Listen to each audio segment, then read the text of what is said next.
Tumepata nafasi ya kufahamu nini kinaendelea katika viwanja vyetu viwili, uwanja wa Uhuru na uwanja wa Benjamin Mkapa, na kwa bahati nzuri tumepata pia wasilisho ambalo limeongezea ufahamu katika yale ambayo tumeyaona wakati wa kutembelea.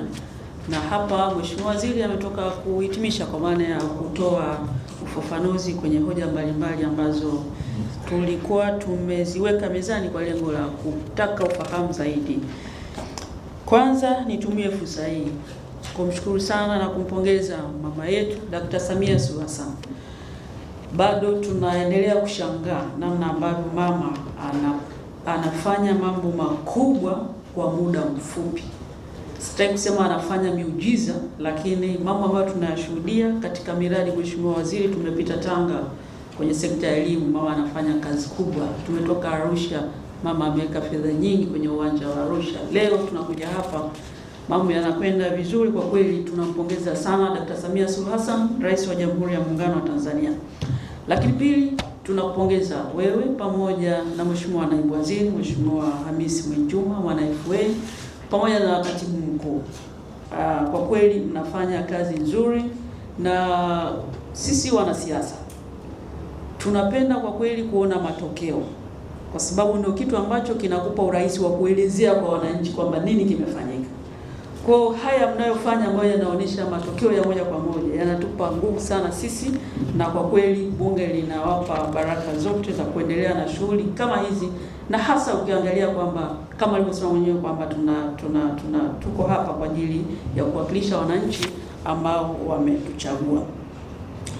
Lakini baada ya pongezi hizo, ni kushukuru na kupongeza pia kuhusiana na ile agent ya kusimamia viwanja vya michezo. Lile lilitokana na kamati 100%.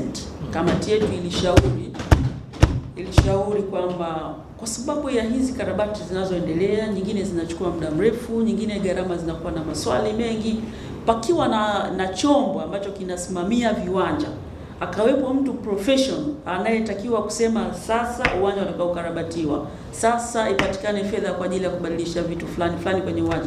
Maana yake ni kwamba tutalinda thamani ya fedha yetu, kwa maana ukarabati utafanyika kwa wakati. Lakini vile vile hata matumizi ya uwanja pia, kwa sababu huko nyuma tulikuwa tunapata shida, nadhani sijui kama itakuwa imeisha. Tunafanya matamasha ya dini kwenye viwanja, tunafanya matamasha ya michezo, matamasha mbalimbali ambayo kwa kweli kitaalamu tunaambiwa inaharibu sana uwanja. Sasa pakiwepo na agent inayosimamia na ikaweka wazi, ikaainisha nini ambacho kinapaswa kufanyika katika viwanja kwa mazingira yanayotakiwa, itatufikisha kwenye hatua nzuri ambayo kwa kweli itatupunguzia maneno haya ya uendeshaji wa viwanja. Kwa kazi ambazo zinafanyika ni kazi nzuri, ni kazi kubwa, lakini tunatamani kwamba wananchi wazijue, wazione, wawe familia nazo, ili kupunguza. Kwa mfano sasa hizi unaanza kusikia mtu uwanja wa Mkapa umefungwa, unakarabatiwa miaka mitatu haukamiliki, kumbe hawajui wao ukarabati wenyewe unakwenda deep namna gani. Kwa ni jambo jema linafanyika, lakini ni vizuri liendelezwe ili kila mmoja awe anafahamu nini kinafanyika Benjamin Mkapa. Na kwa sababu kwa kweli hatuna uwanja mwingine wa kujivunia kwa nchi yetu zaidi ya uwanja wa Benjamin Mkapa na uwanja wa Uhuru. Kwa ni maeneo ambayo wadau wote wa michezo wanatupia macho hapo kuangalia nini kinaendelea. Kwa kweli tunatamani kuona taasisi zote ambazo ziko kwenye wizara tunazosimamia zinakuwa na amani na zinatekeleza majukumu yake kwa kufuata kanuni, sheria na taratibu ambazo mmejiwekea.